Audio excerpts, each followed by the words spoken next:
Good morning, everyone. Thank you so much for joining us for our fourth Keeping It Real OC series. These were designed to educate and build awareness of our most vulnerable families here in Orange County in ways that we can help build financial strength and get them on the road from just surviving to thriving. So thank you all for being part of this journey with us. We have a really amazing program this morning. I think you might recall from the past ones, if you've watched them, we talked about the real cost measure. What does it take to live in Orange County? And we heard the staggering amount for a family of four without assistance is close to $102,000. So it's a pretty staggering amount, but we are Orange County and we can work together to make things like this possible for so many families. We know health is a big equation when you think about poverty and people who are living in really stressed situations. And so there's so many ways that we can work together as we learn through the social determinants of health and the role economic security plays in that. So again, we're excited you're here with us. You want to learn, and we're going to learn together.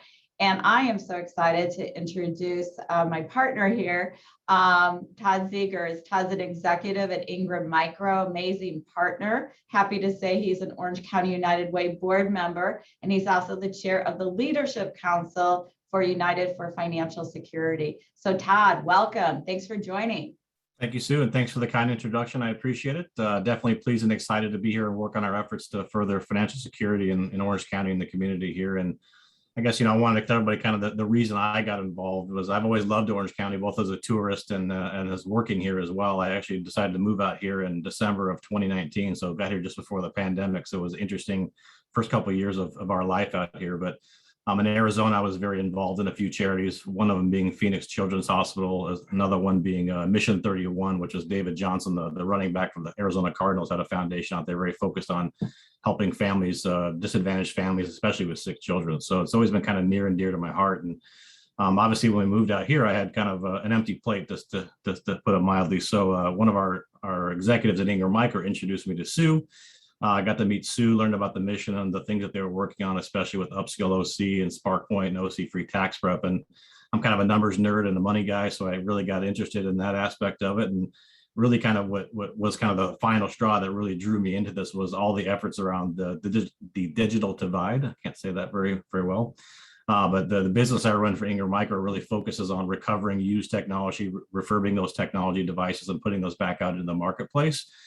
So the need for those refurbished devices across those three different programs really hit home, and I decided to really kind of to jump in with both feet. So happy to be here, really happy to be part of the organization and helping to drive the future of this. So thanks for joining today.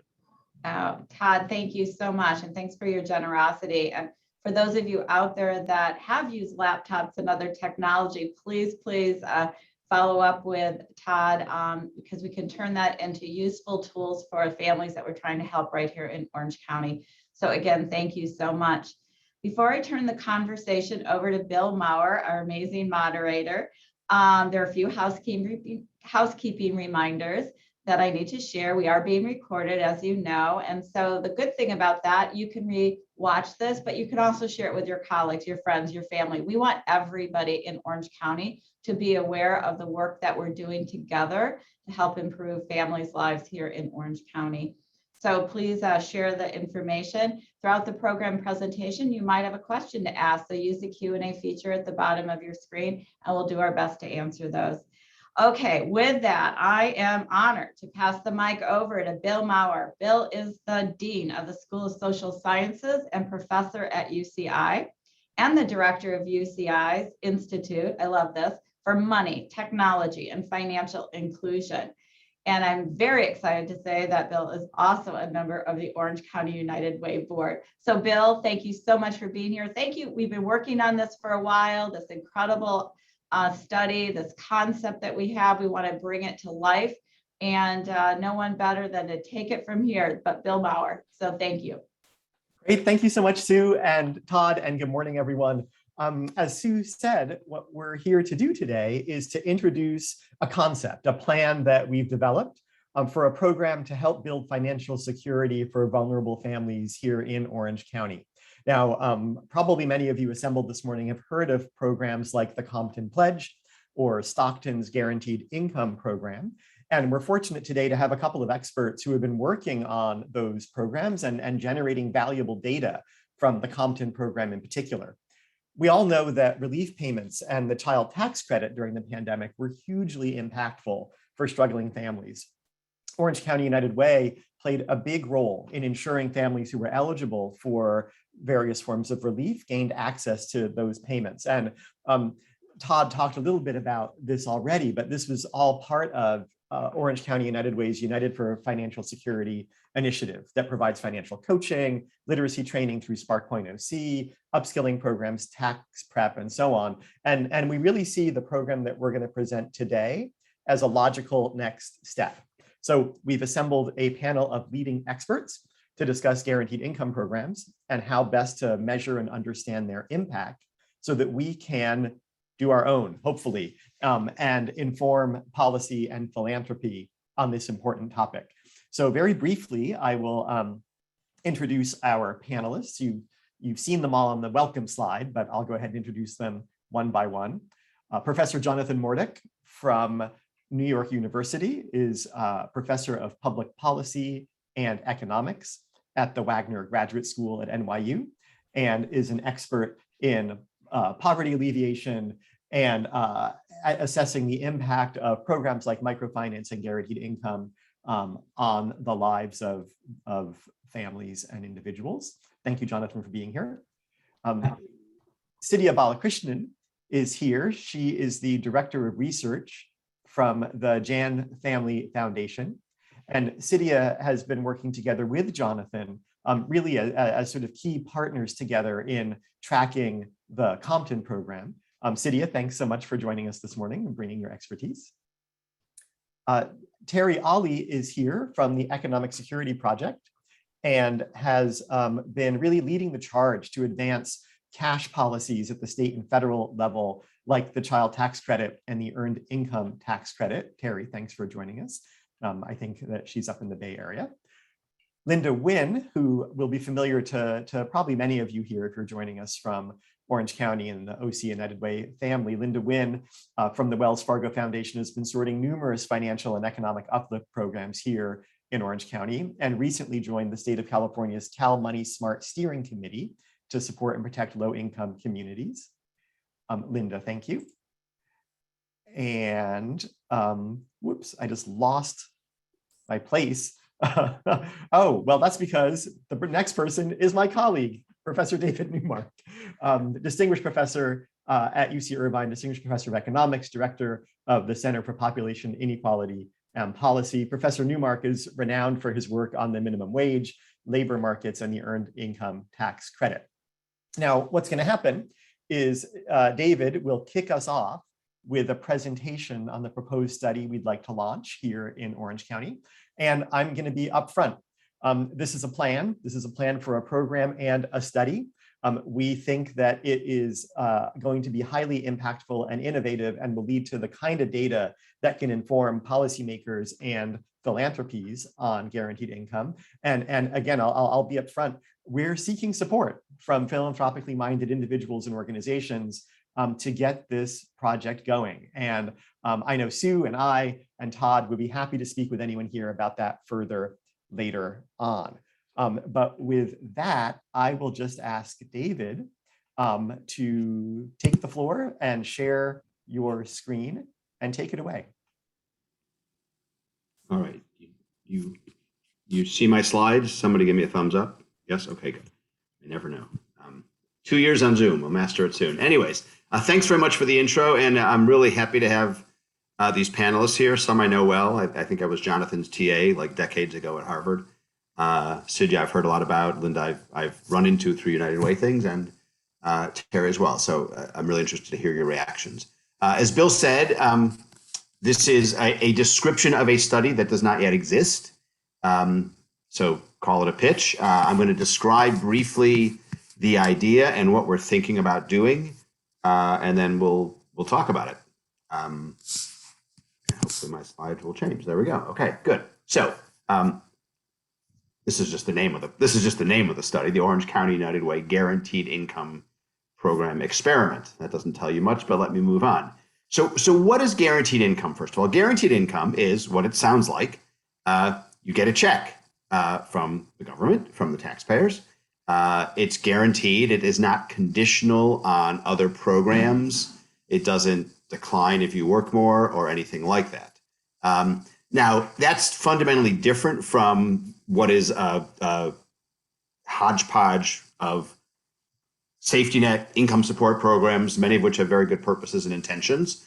But some are critical of how we've got what we have gotten to, mainly a lot of programs that may be unconnected and create different kinds of incentives.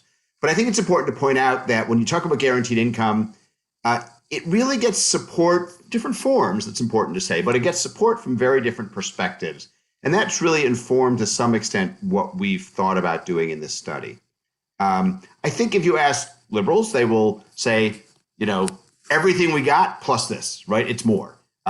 It's a guaranteed income. You don't have to worry about it. It doesn't fall if you take a job and the like. But they're not really talking about getting rid of anything else. I think the idea, to some extent, the history is longer, but has in the past gotten support from conservatives who view it more as an income source that would replace at least some other programs. And why do they like that? It's less bureaucratic. If you're getting a check and eligibility is not complicated, you don't have to figure out who's eligible. There's no stigma. A lot of those issues can be resolved. Could potentially reduce some work disincentives for programs that sort of disappear if your income rises above a certain level, while recognizing that, like all developed countries, we need to provide some kind of income floor to individuals and families. And I think the third group that's gotten behind this most recently spans both business and labor, unions, tech titans, and others, who are really fearful that technological unemployment, robots and the like, AI, will leave workers without adequate incomes, and are thinking, well, if we're really going to get to a world like that, where, in some sense, there will be some very rich people, but everybody else will be doing low-level service jobs, either massaging our shoulders or making our coffee. How are we going to make sure people live? And looking at it as a solution to that fear, real or not. As an economist, I and others have talked about this a lot. What are the things we think about and worry about? Well, many existing programs that provide income floors, health insurance, other kinds of benefits, can create work disincentives and can sometimes create really strong ones. Many benefit programs provide a cash payment that is reduced with higher earnings, which basically means that the effective wage a worker earns is lowered relative to what the employer is paying them. That discourages work, we think, and that's what we call a substitution effect. Guaranteed income avoids that because the benefits don't actually decline. There's a potential offset. The fact that you get income per se could lead you to work somewhat less, and that's called the income effect.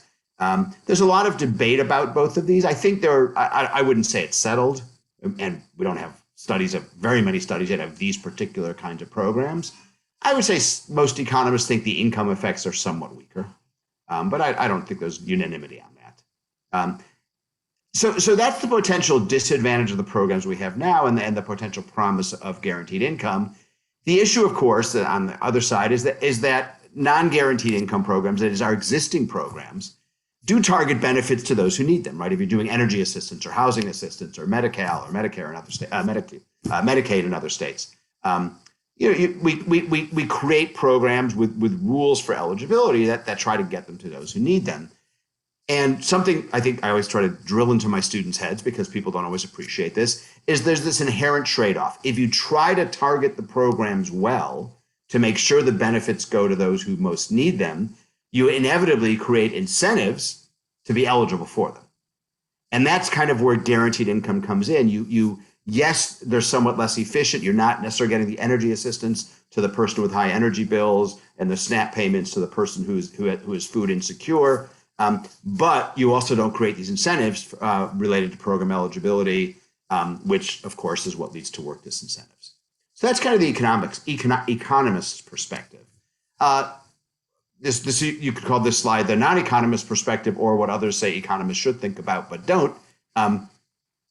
And that is that financial security, additional income for very low income families can have other kinds of benefits. These are speculative. This is not a whole list, but these are the kinds of things we would try to assess in the study as well. Child development, there's a ton of research coming out now about how government programs to provide income floors and other benefits have intergenerational beneficial effects, something we really haven't paid much attention to, not easy to get evidence on for obvious reasons. Guaranteed income could do that as well. Improve mental health from reduced financial stress. I think that's something that there's a growing body of evidence on. And then a sort of a vaguer possibility, but I think a real one, was unlocking creativity. You know, I mean, a lot of the people in this room have been, you know, we've been lucky and we've worked hard, and a combination of all those things has given us the potential to explore things we want to explore, whether that's hobby or work or passions or who knows what. When you're struggling to pay the bills, less feasibility of doing that. So what I think there's a lot of speculation, at least. What happens if you give people an income floor? Do they take up an artistic talent? Do they go back to school to study something they thought they would be good at and might get a good job in later, but have never had the opportunity because they had to work when they left high school? So I think that's something that's real harder to study, but a potential argument that people take quite seriously. So our goal is to assess the evidence on what would work better. We can talk about economic theory about these trade-offs and work incentives and targeting.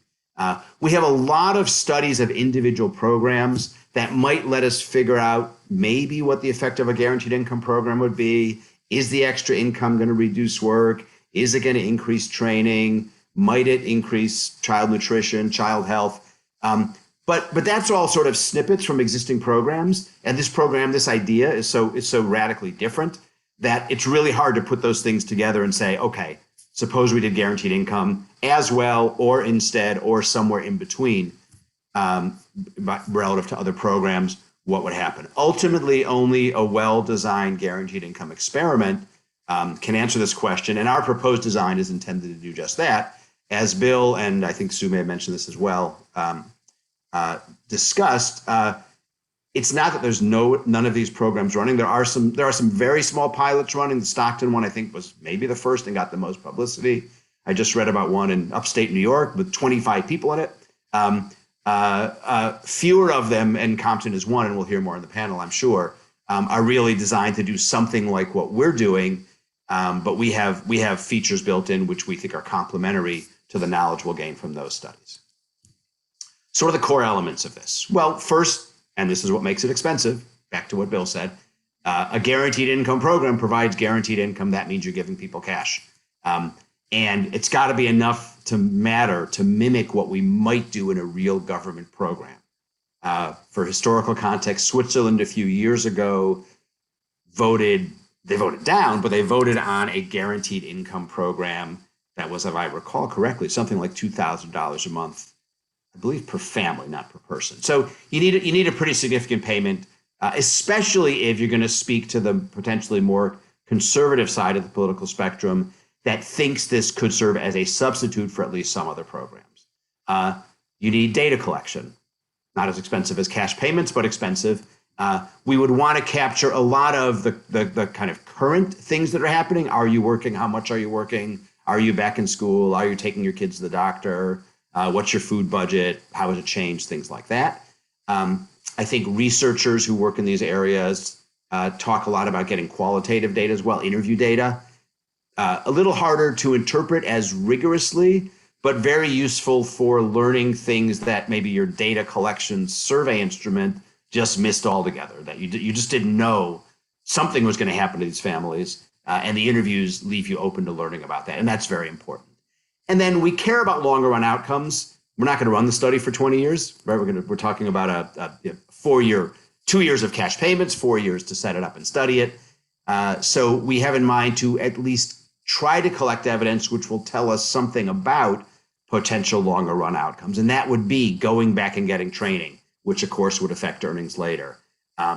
Investments in child health, whatever it might be, that would try to get at not just what are you doing now because of the program, but what are you doing that arguably would have an impact down the road. You need a control group. You need people who are not getting the program with random assignment, and we can talk about that more later. So you actually can infer the effect of the program. This is This is the gold standard in social science research.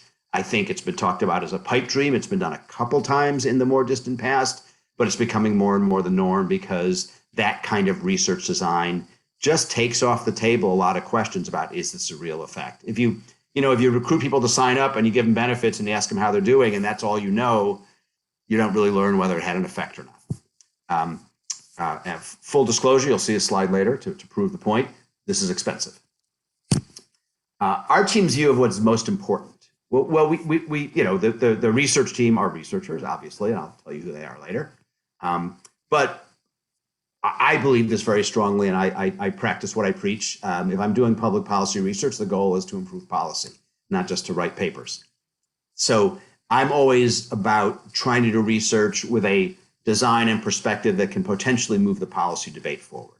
So given that, I think we want, if we're going to do this and we're going to, it's a big ask and a lot of time and a lot of effort from both us and the participants, especially, and others, we want evidence on perspectives that can potentially draw support across the political spectrum. I don't think it does any good to do research on a program, even if it turned out to be incredibly effective, that the majority of voters, the majority of legislators, governor would never go for. Because then what do? You haven't moved anything forward.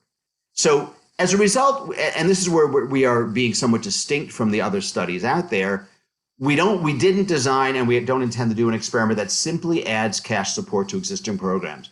That may be a good thing. It clearly would make low-income families better off. It can't provide evidence on what cash support would do as a substitute for some of these other programs. But it can provide support, we think, on a program that is potentially more politically palatable across the spectrum.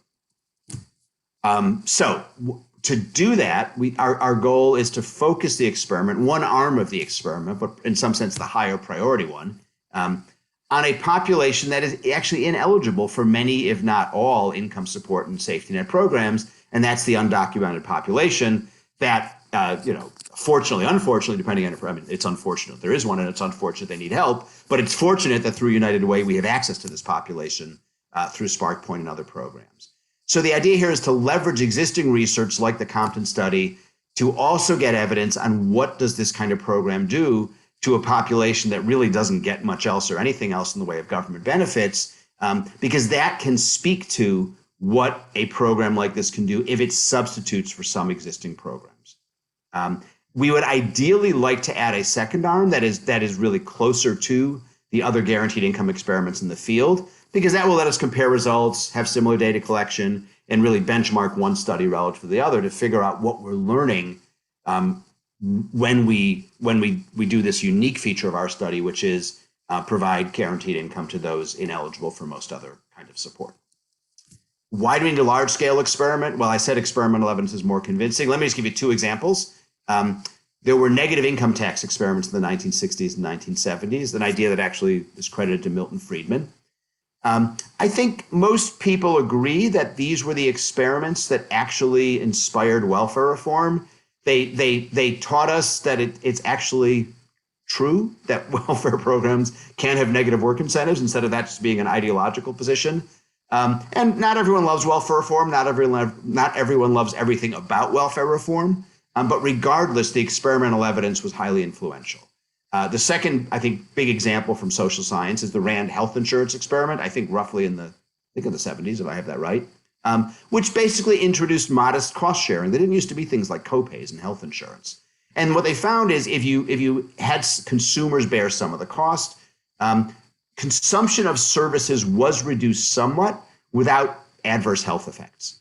And that really spurred changes in health insurance to give consumers some agency, if you will, in the program. So as I said, there are other experiments. Ours has this advantage and unique feature of focusing at least one arm on the undocumented. And even if you're not as interested in the big policy debate, not sure this is ever going to get adopted at the state or federal level, or anything like that, we would learn a lot about the population that United Way tries to help and serve right now. I had to show you this slide, the costs. Each arm of the study is around close to $8 million. And the obvious reason is this big item right here. If you can see my cursor, you're giving cash to people, right? And you're giving $1,000 a month to people and we intend to do this over 2 years. because we think shorter than that, you're not really going to get a good sense of the impact. You'll see here, we have 150 treated. They're the people getting the benefits. We have 750 controls. They're folks enrolled in the experiment, but randomized to not get the cash payments, but still get a little bit of incentive to participate in the data collection. That's so you might say, why aren't these balanced? Well, because that makes it cheaper. But this is actually an effective research design that will, as long as we are aggressive about following people up, collecting the data, will give us statistical power to learn something useful. What are our goals? Our goals are to provide innovative new evidence compared to, but complementary with recent and ongoing ones, and probably a couple that would start up in the interim. Second, importantly, to leverage our evidence from these and other experiments to provide policy ideas and proposals that are actionable. So we intend to have policy engagement as part of this, and I'm sure folks at United Way will be able to give us a lot of advice on how to do that more effectively than we as academics might know how to do. And as I said, closer to home, provide evidence on potential ways to improve outcomes for an important, less advantaged population that is a focus of United Way Orange County efforts. The research team, it will get bigger, but the three of us who developed the proposal, me, Tim Bruckner, who co-directs the Center for Population Inequality and Policy with me, who studies measurements and determinants of mental and behavioral health, and race and ethnic and socioeconomic disparities. So he brings this expertise on kind of these non-economic outcomes of the study potentially. Greg Duncan is a distinguished professor of education. He is really much focused on child and human development, so brings that perspective. You may have read a lot about him lately, because he was one of the major instigators and authors of this Baby's First Year study, where they're actually doing cash payments and studying the development of children's brains to see if we could actually get a sort of concrete sense, if you will, of how income support improves longer-term outcomes for the less advantaged. So thank you. I believe I'm turning it over to the panel now. Yeah, thanks so much, David. Thanks for that terrific presentation and overview of this exciting, bold, potentially transformative program and study. You know, I want to start first with Cydia. Cydia, you've had a lot of experience in implementing and researching these sorts of programs and supporting them in the past. I'd love your reaction to what David just presented. What's unique here? What's different from what you've seen before? What do you see as some of the potential here? Yep. Thanks, Bill and David. So I've been working in guaranteed income for, I think, over 5 years now. And over the last 2 years, through the pandemic, we've seen mayors for guaranteed income, if you have heard of them. They've really brought guaranteed income to the center stage, and which has been great for guaranteed income and cash policy in general. But moving forward, I think what we really need to focus on are how to actually design a guaranteed income policy. What are the mechanics of guaranteed income that we really need to think about? What is the optimal amount of transfers? How frequently should we give the transfers? I'll let Jonathan after this talk about that, since that's a core element of our program. But a third issue that we really need to look at is which populations really need it the most. And David actually alluded to that, like that we have populations who are underserved and unserved from the social safety net, because either they are just at the margin of the arbitrary means test many programs have, or they are have administrative burdens in accessing the safety net, or they do not have access at all. And that's where this is unique, where the population which this program is serving is undocumented. And $1,000 a month is going to go a long way for this particular population, because they are likely to be relying on informal networks and remittances, and they might be even underbanked. So this is a crucial population which has been excluded from the US social safety net. So I think from the target population perspective, this is extremely unique. Apart from that, we are also doing a mixed method study. It is a little rare actually in economics to do both qualitative and quantitative, which is great. And I think that's, again, from the research perspective, a great addition to the guaranteed income world, as well as the long-term outcomes. So we've seen in developing countries, our friend and colleague Johannes Horshofer has done a lot of work in cash transfers in Kenya, and he has actually measured long-term outcomes. And you do see that even after the end of cash transfers, certain kind of outcomes continue to have large impacts, child outcomes, and then I hate this term, but human capital for the recipients. So I think all of these elements are extremely exciting and are going to be a very, very big part of guaranteed income research moving forward and a great contribution to policy as well. Thanks, Idia. Let me turn to Jonathan. From your involvement with the Compton Pledge, what lessons have you learned there, and what can we take from that pilot to inform future such pilots, including the one that David here has presented just now? Yeah, no, thanks. It's really nice to be here. This is exciting. First, let me just say, this is a great team. We've seen lots of pilots around the country, around the world, really. This is a particularly great team. Greg Duncan has been advising us as well. So we already have some connections, and we see the quality. And it's really important, as David laid out, that you're thinking about the politics as well as the economics. It's not just trying to do some study, but trying to do something that really can move forward and actually become a real policy if the study works. And I think it will. I want to say something broadly about our study in Compton, and then a little bit about our results, because we don't actually have results yet. We're just starting. So let me just say something about what we've learned about setting up the program. And a key thing has been working with the community. And to me, that's why it's really exciting that this is coming through OC United Way. It's a huge plus. We have a community advisory board. They are very, very frank about what's working on our surveys, what's not, how we should reshape things. 2 of our research team actually grew up in Compton. That's been really, really important. The other thing I want to highlight about our study, and we spent a lot of time on this, is randomization and scale. As David said, this idea of randomizing studies, giving money to some people and not to others, having a control group, that's relatively recent. But it's turned out to be very powerful, and we're seeing examples of it around the world. And one of the big strengths is that randomized trials of the kind that David described have a power to convince people, because they've been done really carefully, really rigorously. And that's important because you're accountable to your residents. You're accountable to the people contributing to United Way. You're accountable to the broader community. And you want people to believe your results and learn from them. So randomization together with scale. As David's saying, doing a study of 25 people is a lot cheaper. But in the end, it doesn't amount to very much if everyone says, yeah, but that's only 25 people.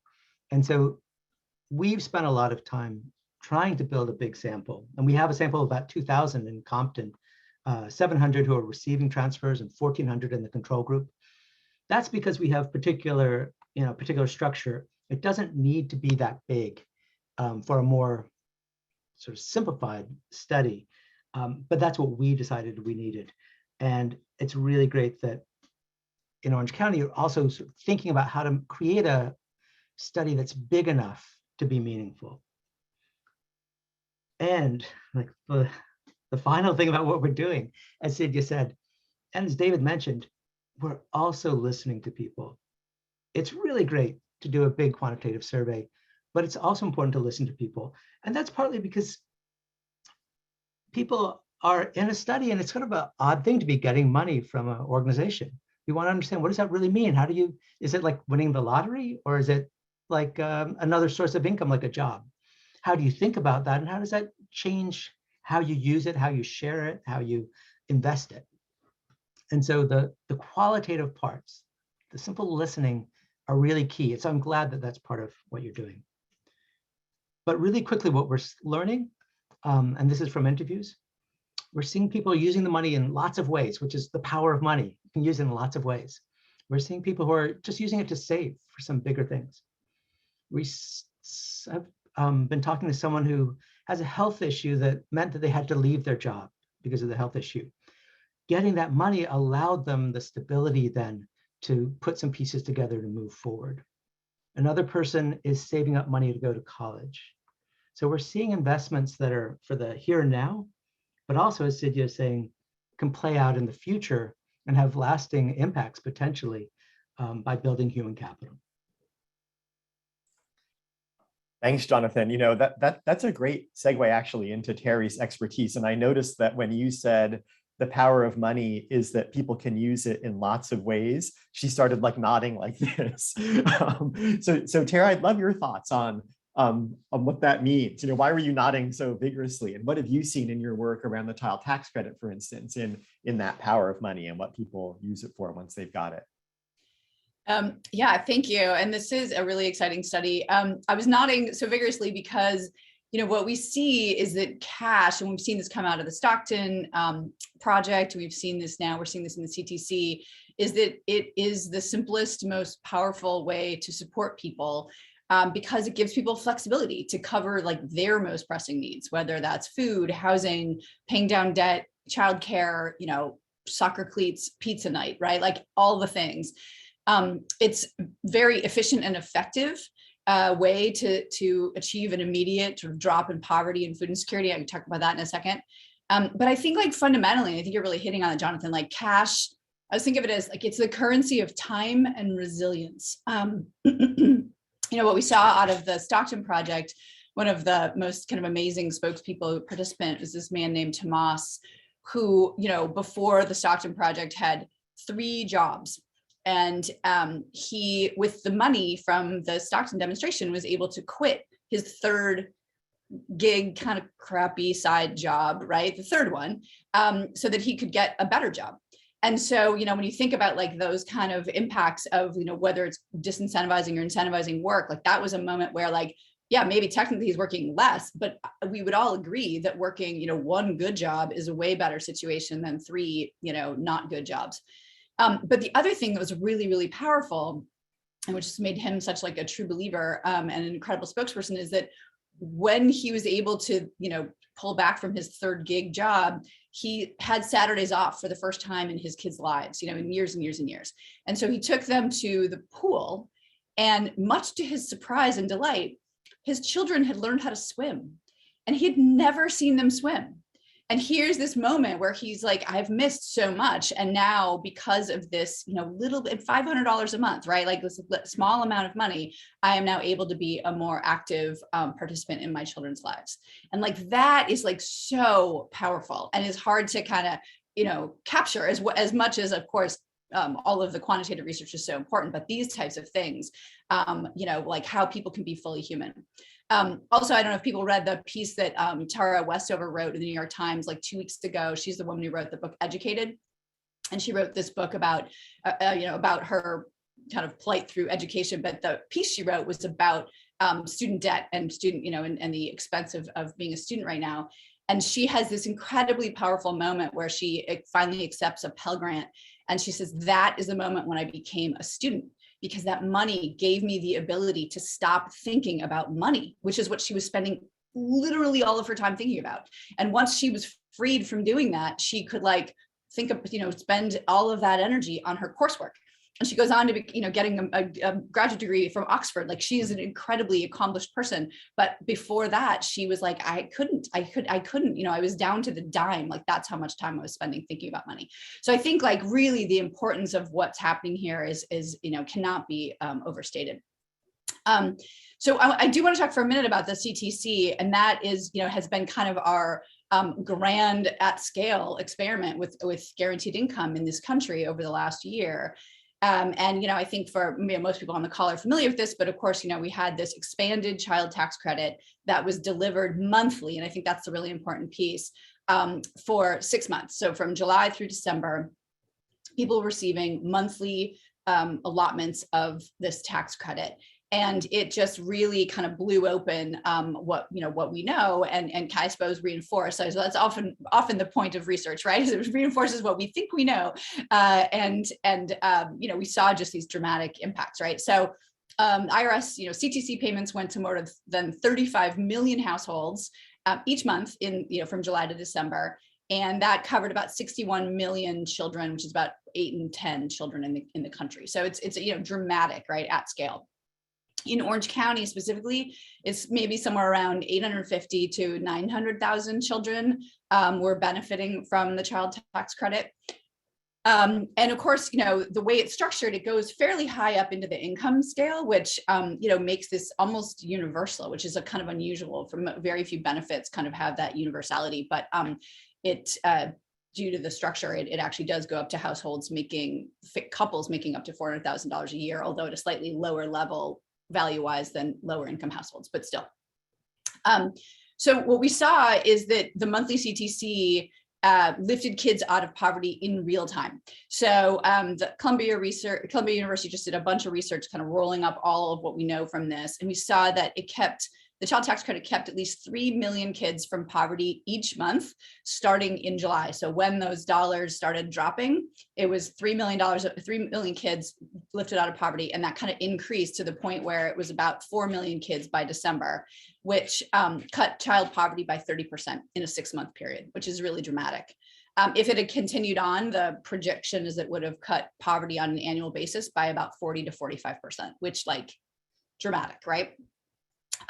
We also know there was a huge racial equity impact. The CTC, because it was structured to not have a phase-in and earnings requirement, it gave greater income boosts and larger reductions in poverty to Black and Latino families.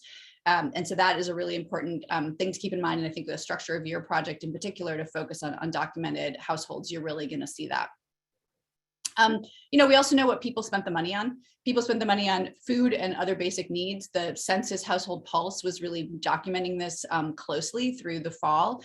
And, we know that, we saw this, right? We saw what people were spending the money on. It's food, utilities, clothing, rent, paying down debt like student loans and other credit card debt, which we know is just like basic necessities that you bought, some time ago and are now having to pay off.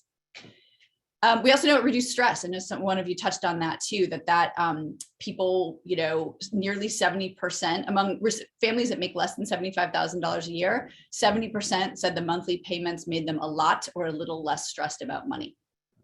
And then finally, on the work piece, we know, there's the academic research has shown sort of like no impact on work. But the survey research actually tends to support the notion that it helped people get back to work or maintain work. So it reduced people's citing like childcare as a reason that they're unable to work. And I think that, that's sort of an important piece. And, and that brings me back to sort of Tomas, right, from Stockton, who was like, yeah, I was able to get a better job. And this enabled me to kind of get out from underneath. And so that's sort of what we've seen with the CTC. And I think, that's why so many of us are still committed to trying to extend it, since it was such a powerful force in our country for 6 months. Yeah, thanks. I mean, it's really quite remarkable and mind-blowing to think about those numbers. And also thank you for bringing it down home to Orange County, to really illuminate for us what it meant here locally. And also then to spotlight the importance of these sorts of pilots, right? To sort of shift the policy discussion, to get the politicians and policymakers and philanthropies all aligned in this mission. And, Linda, that's my opening for you.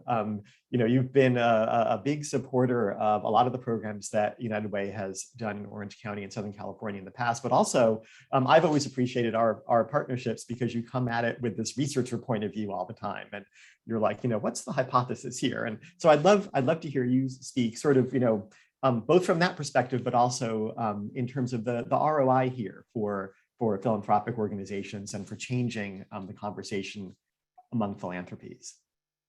Thank you, Bill. And thank you to our other panelists who I think touched on a number of things that I think I wanted to note on why it's significant and important in the work that we're doing in philanthropy. So at Wells Fargo Foundation, one of our pillars is financial health. And it really came to light as the beginning of COVID, and we were beginning to see what the need was. And one of those things that we heard from our organizations was that they needed a lot of support with direct cash assistance to deploy throughout the communities. And while we didn't have a formalized way of doing the research, but as we were getting the data back, including from United Way, which they did do direct cash assistance, we were seeing where it was going. And to address some of these assumptions about, oh, it's going to be squandered, right? It's going to be spent in places where it shouldn't be.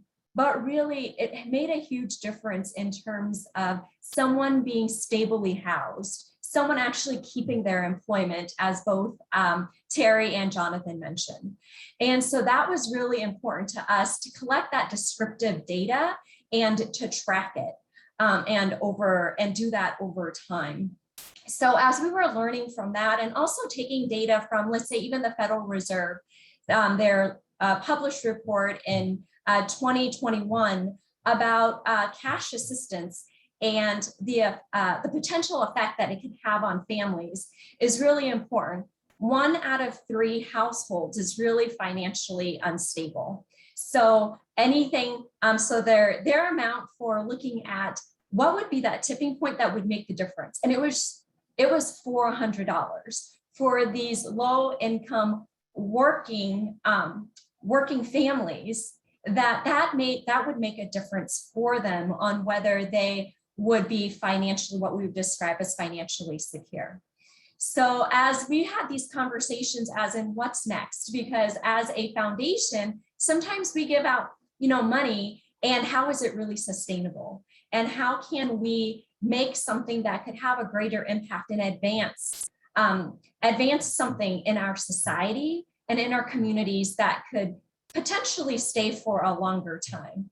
So that's why research and science and data is so critical to this process, and why we need a study that is grounded in this work. And so as we were discussing where we were going to head next, it was like, is direct cash assistance purely in its form of just deploying it to nonprofit organizations going to be the most effective way, or can we test something different that could make a difference? And so that's how this study came about. And we know that research in general, and openly, I will say that was my background prior to coming to the Wells Fargo Foundation. I did research and evaluation in public education for many years.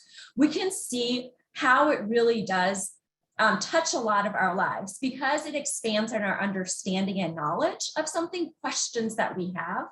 It gives us an opportunity to take those recommendations to champion certain movements, certain policies, and decision-making in the process. And so as mentioned, these are financial health is really about the well-being and health of someone, because it is a social determinant. And more studies are coming out, whether it's coming from think tanks like the Aspen Institute, where they have a whole institute called Health and Wealth, and they focus on that, whether it's the Federal Reserve digging deeper into that, or even NIH looking at it. There really is that linkage there. And so that opportunity to connect research with something that is tangible and on the ground to show impact is important for us to support. And lastly, having been also on the public side, we all know about public funds and how difficult it can be in terms of it being restrictive, right? Everyone who has gotten a federal or even any type of other public grant know how difficult it can be to navigate that. So through private philanthropy, we really can make a difference and really provide that opportunity to be creative and innovative and move the needle on that work, especially around advocacy and policies. Thanks so much, Linda. And we've got some time for some questions from the attendees here, and I see that Maria's been typing some answers to some of the questions. So if you open up the Q&A box, you can click on answered and see answers to some questions that have already been posted. But let me throw out to the group some of the ones that have not been answered yet. So Dave Rice has 2 questions. Anyone on the panel been talking to Andrew Yang? So he has a foundation called Humanity Forward, and they are the ones doing the upstate New York pilot that David mentioned. So it's called Hudson Up, and one of our senior fellows at JFI, Jane Family Institute, is evaluating that purely on a qualitative level. Yeah. Great. anyone got contacts? Should we exploit those contacts?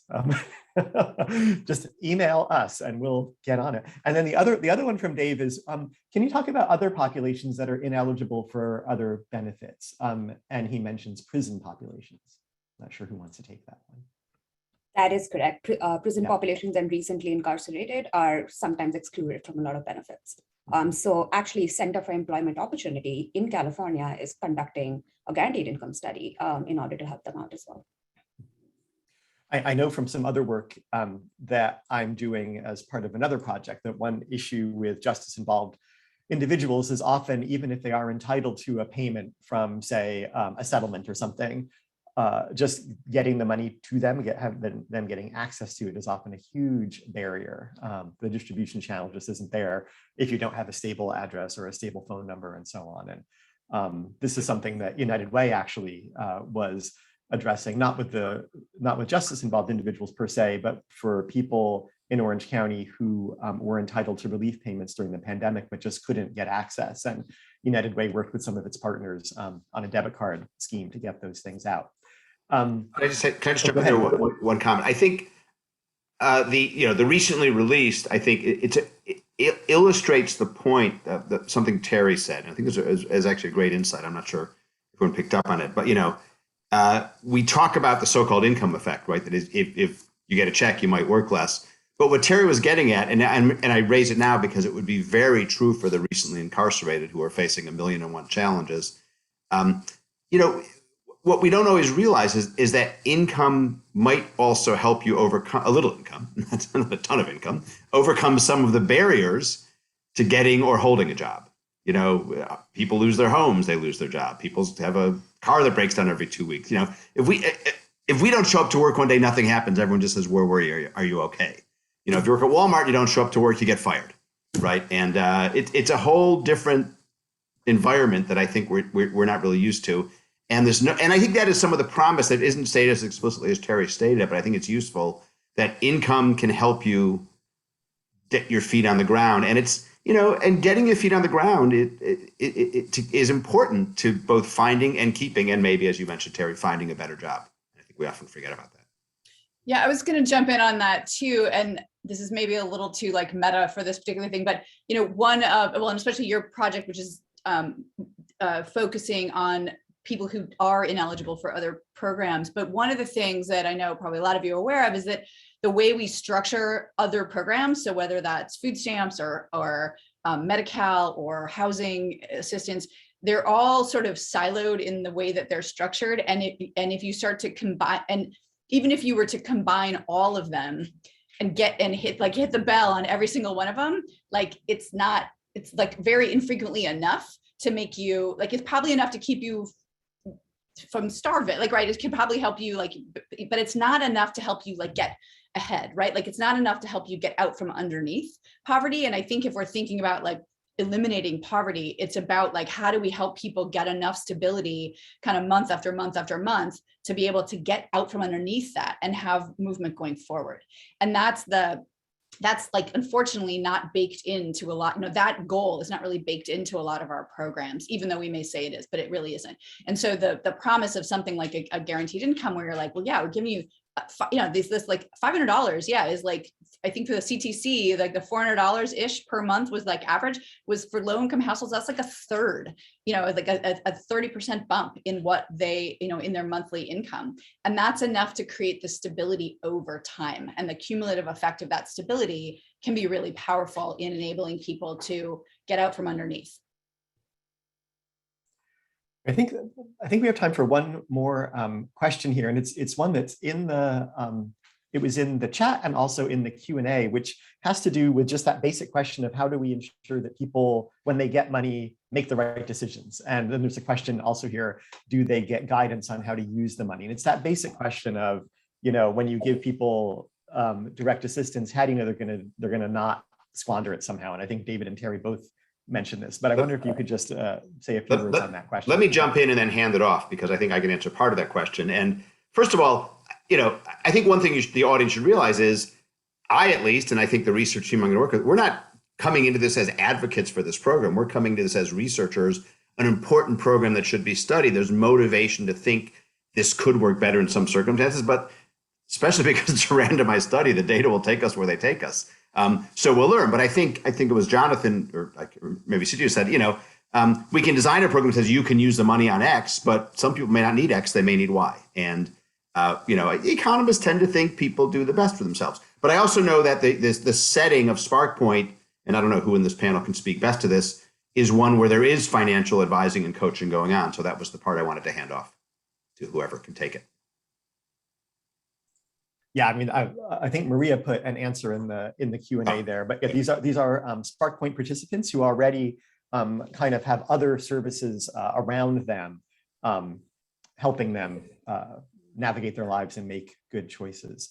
I would just add that, go ahead. Sorry, I would just add that our CTC experience and doing a lot of advocacy in West Virginia to address concerns of the senator there who has raised concerns about what people are doing with the money. There's not evidence that people are we're using the CTC on drug, the evidence does not support that. Like the evidence supports that people are using it on food, on electricity, on things that actually are really necessary, and that to better their families and their children's lives. And so there's not a lot of support for the idea. And in fact, kind of to the contrary, we engage with a lot of healthcare providers that show that actually money can really help families where there is addiction and where there are issues, because it actually, again, creates stability and allows people to have what they need to be able to then deal with their health issues, which can be substance addiction and things like that.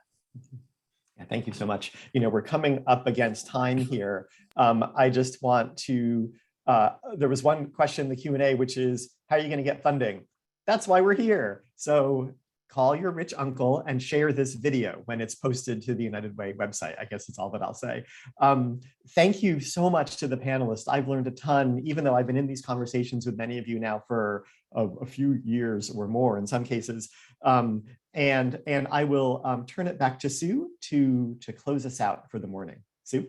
Well, thank you, Bill. And thank you so much, all our amazing panelists, David and Jonathan and Cynthia and Terry and Linda. Thank you for sharing so much with us this morning. I'll just follow up really quickly on the SparkPoint comments. So there's financial coaching and other workshops, et cetera. But this idea of having monies go directly to somebody in the form of a study. So David, yes, we are proposing a study. But what we also are thinking is that we want these families to keep their children in school. All of these families have children, and we want to keep their those children in school so they can go on and be successful and productive. So there's so many different aspects of this area that we want to study, and we can't do it without you. So for those of you listening, I'll go back to what Bill said. If you're interested in learning how you can support this project, please contact me. Contact any of us. Again, a huge thank you to our panelists for this really enlightening conversation. If you want to reach out, you can. My email address is SueP@unitedwayoc.org. If you want to learn more about this study and how we might partner together to help more vulnerable people here in Orange County and help this next generation succeed. So thank you all. Thank you, Todd, for being our amazing leader. Wishing you all a great day. And yes, send those checks and letters whenever you want. Thank you. Thanks, everyone.